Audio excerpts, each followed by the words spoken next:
Hanouka Sameach, puisqu'il nous reste quelques heures de profiter de la fête, et on se dirige rapidement vers le Shabbat Vaïgash. Parashat Vaïgash. On va faire un lien, on va donner beaucoup de notions, et après on va essayer de les faire descendre dans notre réalité à nous d'aujourd'hui.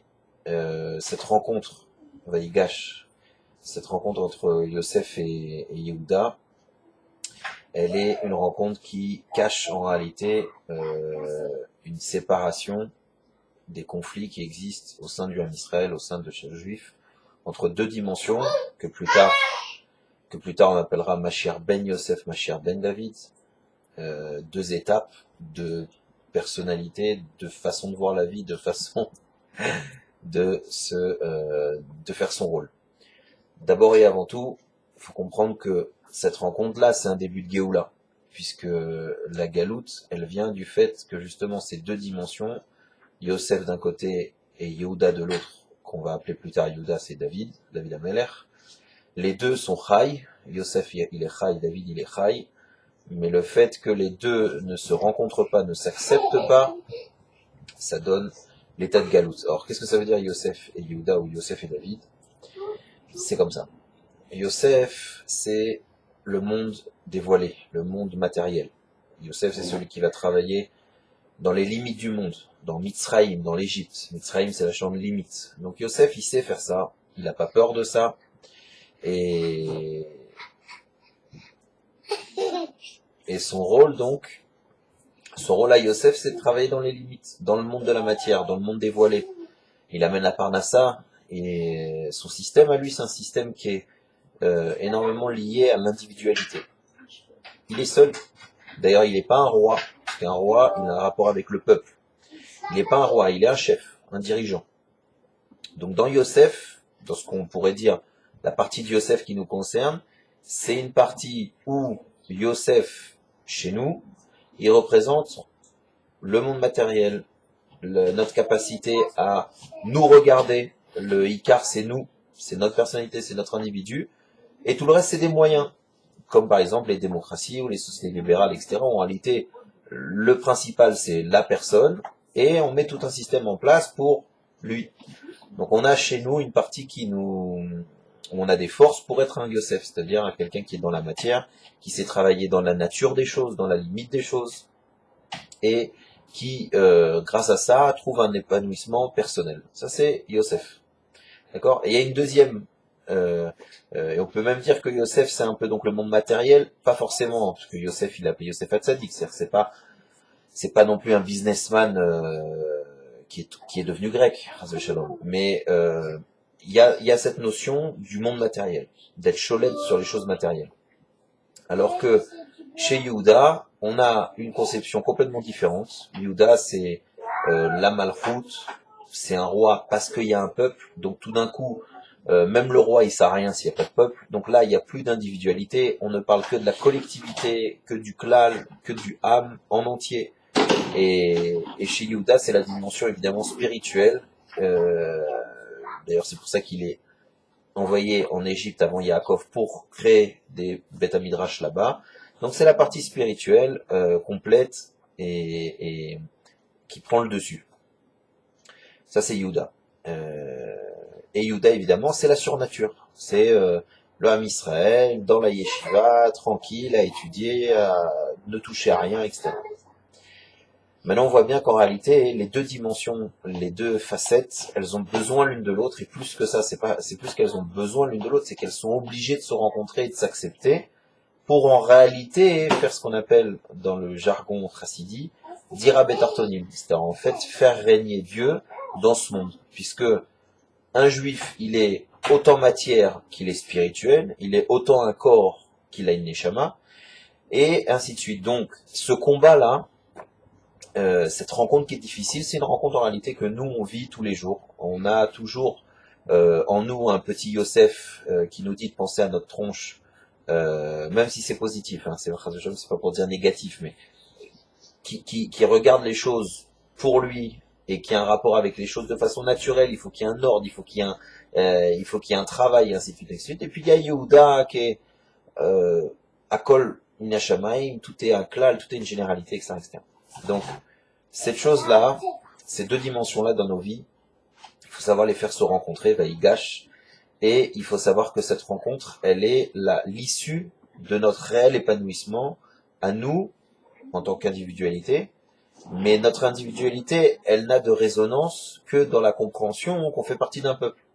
Et on sait dans l'histoire du Ham Israël que quand les deux dimensions ont essayé de trop pousser dans un sens ou dans l'autre, que ce soit une révolution laïque, version kibbutzim, où l'enfant il est même pas éduqué par ses parents, tout est mis au milieu, etc. On sait que c'était on va dire une contre-réaction au fait qu'on était chacun des petites individualités perdues dans la galoute, et quand on a pu revenir sur notre terre, alors il y avait ce besoin même violent, on va dire, de plus penser à nous en tant qu'individualité, mais d'enfin saisir l'opportunité de se voir comme un peuple. Et donc, malgré tout, on a deux extrêmes. On a d'un côté la partie, on va dire, où l'individu il est écrasé au profit de la société, et puis pour un homme c'est impossible, c'est-à-dire qu'un homme il a besoin d'avoir une réalité qui lui appartient, un monde qui lui appartient, et donc cette dimension-là, elle a été aussi pas forcément bénéfique quand elle est poussée à l'extrême. La dimension individualiste, elle n'est pas non plus très bonne quand elle est poussée à l'extrême, puisqu'elle donne ce qu'on voit dans beaucoup de pays, que 10% de la population, ils ont le pouvoir, la richesse, et ainsi de suite. Et 90%, ils sont là à attendre que ces 10% daignent les regarder. Donc on voit bien que les deux systèmes poussés à l'extrême et sans la Torah, ça donne des conflits. Alors ce qu'on doit faire, je répète, c'est d'abord comprendre qu'on a cette double, cette double facette chez nous, qu'on a ces deux kochot, ces deux forces, mais qu'en réalité, pour bien les vivre, il faut les associer. Il faut être capable de les faire rencontrer. C'est-à-dire qu'il faut, et c'est évident que à ce moment-là, c'est intéressant de parler du travail du rabbi à travers ce qu'il a appelé les shlichim, parce que dans le shaliach Chabad, bon, en réalité, c'est dans le chaliard de chaque juif. Chaque juif, il est un peu chaliard de lui-même et du monde dans lequel Dieu l'a mis. Mais il y a cette double dimension. Il y a en même temps, c'est pas shoot, une dimension personnelle où tu es engagé, toi, où tu fais dans les limites de la matière, où tu sors dehors, etc., etc.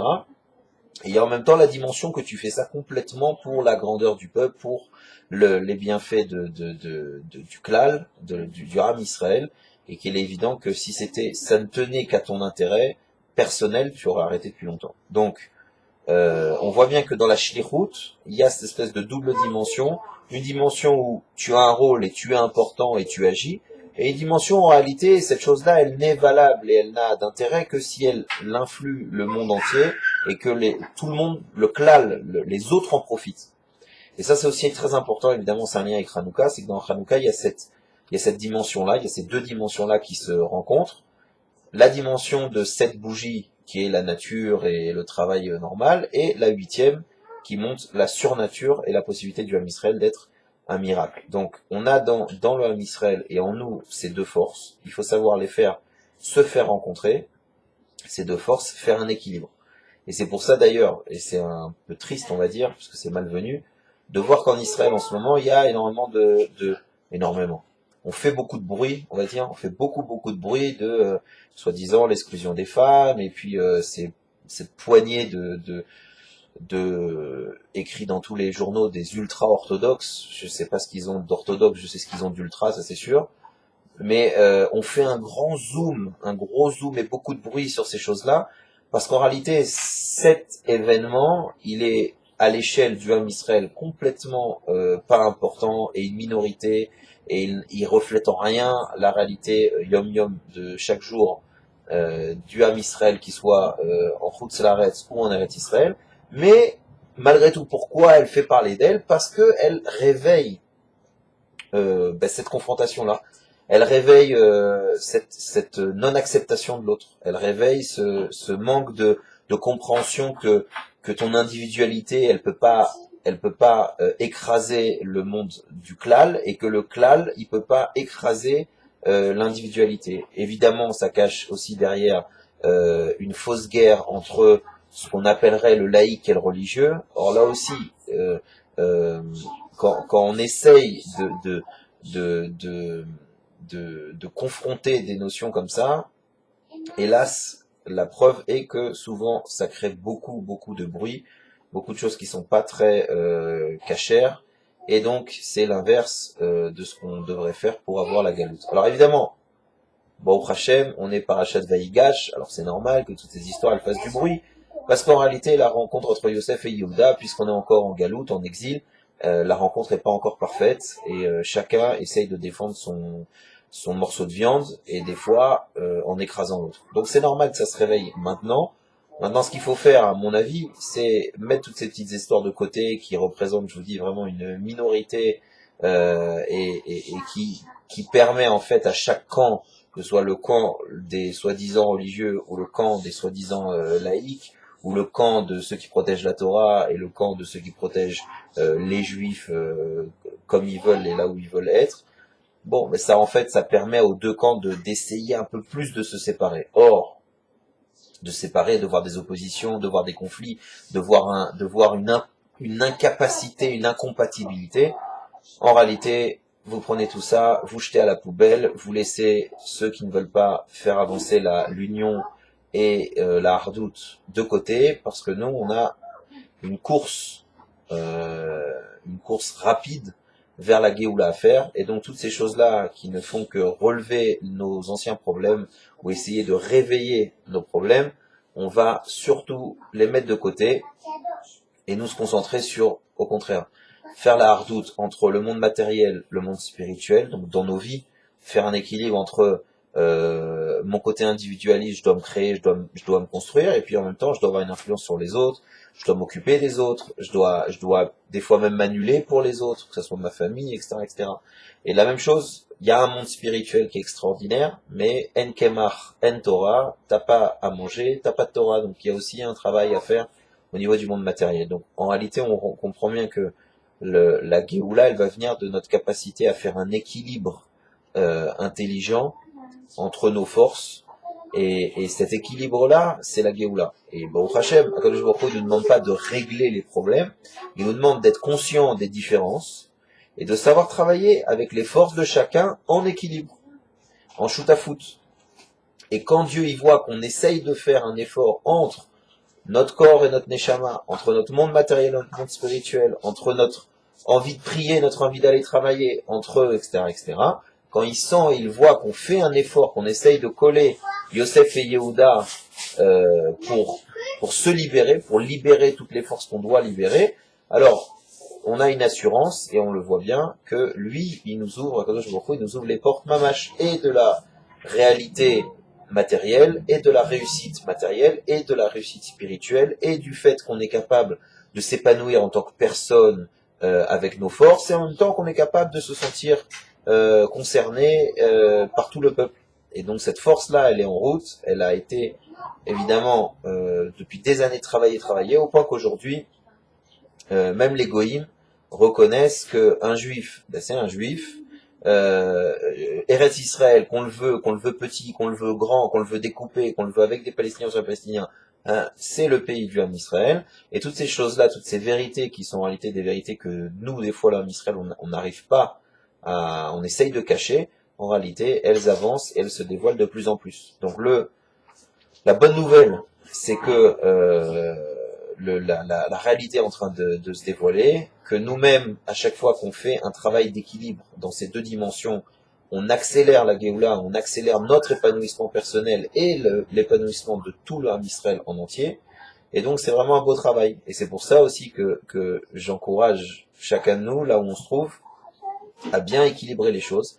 Et à savoir que si justement pendant cette période de Vaïgash, c'est-à-dire un peu le côté je pense à ma pomme, ou je pense à tout le monde, où je suis moi et c'est le plus important, où il y a que les autres qui comptent.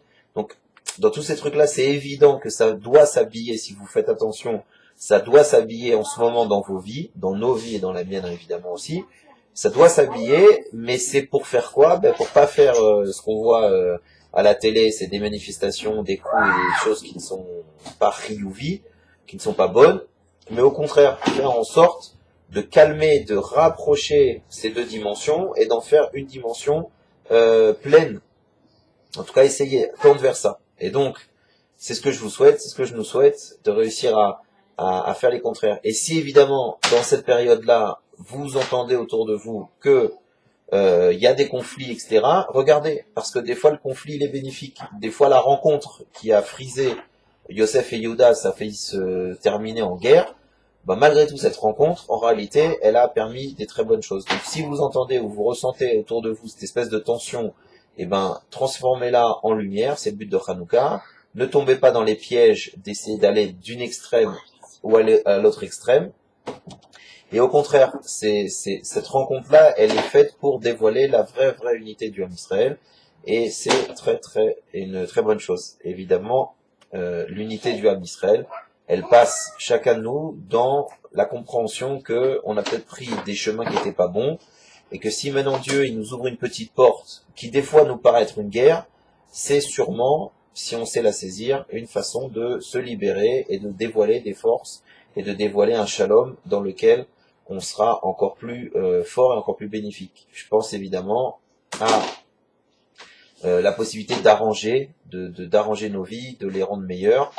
Entre autres, par exemple, si on a, je sais pas moi, une possibilité d'avoir du spirituel de façon un peu plus facile, c'est peut-être que, en général, on est collé au matériel. Alors, trouvez ça bien comme opportunité de plonger et de réussir à faire le spirituel. À l'inverse, si vous êtes enfermé total dans un système spirituel où il n'y a pas de place à rien d'autre, et si vous voyez que vous avez une ouverture de travail, et ainsi de suite, ben peut-être que c'est le moment de jouer cette carte-là pour équilibrer, etc., etc. Donc, Baruch Hashem, Dieu est en train d'accélérer la Géoula. Ça passe par notre conscience de notre rôle et d'essayer de le prendre.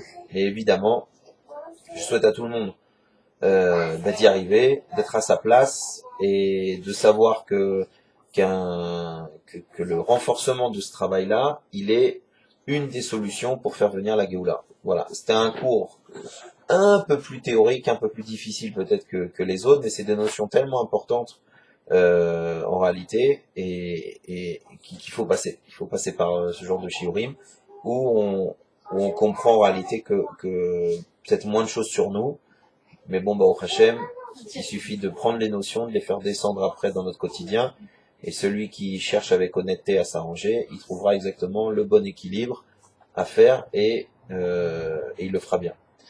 Beaucoup d'Atzlacha, beaucoup de lumière, j'espère qu'on entendra des bonnes nouvelles très rapidement, et que la rencontre entre Dieu et son peuple, entre les parents et les enfants, entre le Ham Israël et entre nous, et etc., que toutes les rencontres qui nous manquent, elles vont se faire. Et pour ça, c'est vrai, des fois, il faut se séparer de certaines choses. Et ben, c'est pas grave, c'est pas grave. Se séparer de choses qui ne sont pas bonnes, ça fait mal, mais c'est aussi des fois un moyen de se re-rencontrer, de se rencontrer, de se lier à quelque chose qui est meilleur. Alors, il faut que chacun n'ait pas peur de se séparer de certaines clipotes, de certaines choses, de certains choix qu'on a fait qui n'étaient pas forcément les bons, et de savoir que Kadosh Baruch Hu, il va nous permettre après de faire des meilleurs choix et des meilleures rencontres. Bonne rencontre à tout le monde, et voilà, bonne rencontre à tout le monde, beaucoup de joie, beaucoup de simcha, beaucoup de lumière. Bye bye. Bye bye. Attendez, je trouve le bouton pour arrêter. On y est. Bye bye.